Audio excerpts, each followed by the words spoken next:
Pricing Haryana.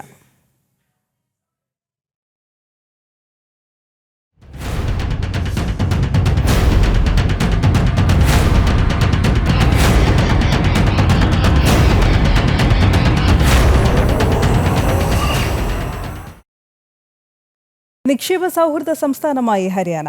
വ്യവസായങ്ങൾക്ക് അനുകൂല നിലപാടുകളുമായി Jan Vishwas bill അവതരിപ്പിക്കാൻ ഒരുങ്ങുകയാണ് സൈനി സർക്കാർ. സൂക്ഷ്മ, ചെറുകിട, ഇടത്തരം സംരംഭങ്ങൾക്കാണ് പുതിയ നിയമം കരുത്തേകുക. जनविश्वास बिल सामान्य मानवी के प्रति भरोसा करना, अनेक कानूनों को डिक्रिमिनलाइज करना, इस मुहिम को आगे बढ़ाने वाला ये बिल उसी प्रकार से जो पुराने कानून है उनको खत्म करने के लिए भी एक बिल में प्रावधान किया जा रहा है.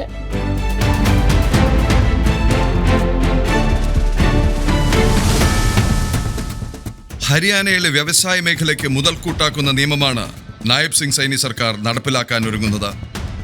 ബിസിനസ് സൗഹൃദ അന്തരീക്ഷം ഉറപ്പാക്കുക എന്നതാണ് ലക്ഷ്യം.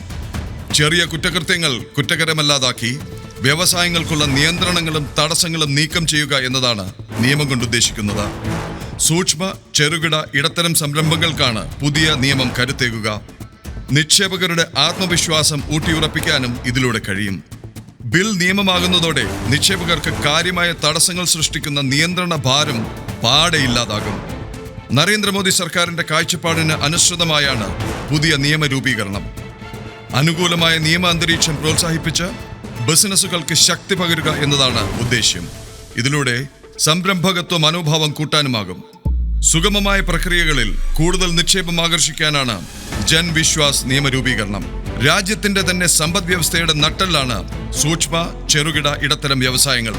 മൊത്ത ആഭ്യന്തര ഉൽപാദനത്തിൽ ഗണ്യമായ സംഭാവന നൽകുന്ന MSMEകൾക്ക് കൂടുതൽ തൊഴിലവസരങ്ങളും വരുമാനവും സൃഷ്ടിക്കാനുമാകും.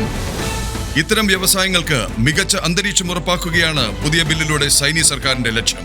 ചുവപ്പ് നാടകൾ പാടെ ഒഴിവാക്കാനുമാകും. ചെറിയ കുറ്റങ്ങൾക്ക് വലിയ ശിക്ഷകൾ നൽകാതെ പിഴയടയ്ക്കാനുള്ള വ്യവസ്ഥയാകും ഉണ്ടാകുക. വ്യാവസായിക ആവാസ വ്യവസ്ഥയ്ക്ക് ഉത്തേജനം നൽകാനും പൊതുജനക്ഷേമം മെച്ചപ്പെടുത്താനുമാണ് പുതിയ ബില്ലും പദ്ധതികളും സൈനി സർക്കാർ ആവിഷ്കരിക്കുന്നത്. അമിതമായ നിയന്ത്രണങ്ങൾ ബിസിനസ് സംരംഭങ്ങൾക്ക്, പ്രത്യേകിച്ച് MSMEകൾക്ക് വിപരീത ഫലമാണ് നൽകുന്നത്. അതിനാൽ തന്നെ സാഹചര്യങ്ങൾ സുഗമമാക്കി ബിസിനസ് ചെയ്യുന്നത് എളുപ്പമാക്കുകയാണ് സൈനി സർക്കാർ. പുതിയ സംരംഭങ്ങളെ പിന്തുണയ്ക്കുന്നതിൽ ഉദാര സമീപനമാണ് ഹരിയാന സർക്കാരിൻ്റേത്. വ്യവസ്ഥാപിതവും കാലഹരണപ്പെട്ടതുമായ നിയമങ്ങളുടെ ഭാരമില്ലാതാക്കി ബിസിനസ് അന്തരീക്ഷം സുഗമമാക്കാൻ ജൻ വിശ്വാസ് ബിൽ വിഭാവനം ചെയ്യുന്നു. आदरणीय प्रधानमंत्री जी का जो विजन है 2047 तक भारत को गति से विकसित राष्ट्र बनाना, हरियाणा भी उनके साथ कंधे से कंधा मिला करके विकसित हरियाणा के साथ साथ विकसित भारत में अपना महत्वपूर्ण योगदान देगा. സംസ്ഥാനത്തെ സമ്പദ് വ്യവസ്ഥയുടെ ഉത്തേജനമാണ് സൈനി സർക്കാരിന്റെ മുഖ്യ അജണ്ട. IT, ഓട്ടോമൊബൈൽ തുടങ്ങി വിവിധ ഉൽപാദന മേഖലകളിൽ നിർണായക പങ്കാണ് ഗുരുഗ്രാം, ഫരീദാബാദ്, പാനിപ്പത്ത് മേഖലകൾക്കുള്ളത്. രാജ്യത്തെ മറ്റു പ്രദേശങ്ങളെക്കാൾ മുമ്പിലാണ് ഹരിയാന.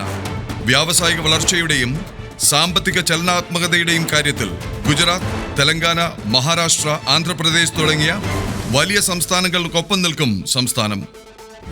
വ്യാവസായിക അനുമതികൾ കാര്യക്ഷമമാക്കുക, ഭൂമിരേഖകൾ ഡിജിറ്റൈസ് ചെയ്യുക, കെട്ടിട കോഡുകൾ ലളിതമാക്കുക എന്നിവയെല്ലാം ഇനി സാധ്യമാകും. സൈനി സർക്കാരിന് കീഴിൽ ഡിജിറ്റൽ വിപ്ലവമാണ് സംസ്ഥാനത്ത് നടക്കുന്നത്. Haryana state industrial and infrastructure development corporation അഥവാ HSIIDC ലാൻഡ് ബാങ്ക് പൂർണ്ണമായും ഡിജിറ്റൽ വൽക്കരിച്ചു. ഇന്ത്യ ഇൻഡസ്ട്രിയൽ ലാൻഡ് ബാങ്ക് പോർട്ടലുമായി ഇത് ബന്ധിപ്പിച്ചിരിക്കുന്നു. വിശദാംശങ്ങളും വിവരങ്ങളും നിക്ഷേപകർക്ക് അറിയാനായി ഇതിലൂടെ സാധിക്കും. ബിസിനസ് സംബന്ധിയായ എല്ലാ അംഗീകാരങ്ങൾക്കുമായി സംസ്ഥാനം invest Haryana single window system നവീകരിക്കുകയും നിക്ഷേപക ഇടപെടലുകൾ കൂടുതൽ ലളിതമാക്കുന്നതിനായി NSWS അഥവാ നാഷണൽ സിംഗിൾ വിൻഡോ സിസ്റ്റവുമായി സംയോജിപ്പിക്കുകയും ചെയ്യും. നിർമ്മാണ അനുമതികൾ വേഗത്തിലാക്കുന്നതിനായി നിരവധി പരിഷ്കാരങ്ങൾ കൊണ്ടുവന്നിട്ടുണ്ട്. ഗുണനിലവാരം ഉറപ്പാക്കാനും തർക്കങ്ങൾ പരിഹരിക്കാനും പരിശോധന ഏജൻസികളും വസ്തുതാന്വേഷണ സംവിധാനവും നിലവിലുണ്ട്. വൈദ്യുതി, ജല സേവനങ്ങൾക്കായി HSIIDC എനർജി, PHED എന്നിവയുടെ പോർട്ടലുകൾ ഇൻവെസ്റ്റ് ഹരിയാന പ്ലാറ്റ്ഫോമുമായി സംയോജിപ്പിച്ചു. ഏകജാലക സംവിധാനം നിക്ഷേപക അംഗീകാരങ്ങൾ എളുപ്പത്തിലാക്കുന്നു. വ്യവസായ സൗഹൃദ നയങ്ങളിലൂടെ ഹരിയാനയെ ഉൽപാദന കേന്ദ്രമാക്കി മാറ്റാനാണ് മുഖ്യമന്ത്രി നായബ് സിംഗ് സൈനി നയിക്കുന്ന സർക്കാരിന്റെ ലക്ഷ്യം. 10 പുതിയ വ്യാവസായിക മാതൃകാ ടൗൺഷിപ്പുകളാണ് വരുന്നത്. വ്യവസായ വകുപ്പിന് ഇത്തവണത്തെ ബജറ്റ് വിഹിതം 126% വർദ്ധിപ്പിച്ചിരുന്നു. നടപ്പു സാമ്പത്തിക വർഷത്തേക്കാകെ 1848 കോടിയാണ് ബജറ്റിൽ ധനകാര്യമന്ത്രി കൂടിയായ മുഖ്യമന്ത്രി അനുവദിച്ചത്. പ്രധാനമന്ത്രി നരേന്ദ്രമോദിയുടെ വികസിത് ഭാരത് കാഴ്ചപ്പാടിന് അനുസൃതമായി സൈനിയുടെ ഹരിയാനയും കുതിക്കുകയാണ് വികസിത ഹരിയാനയാകാൻ.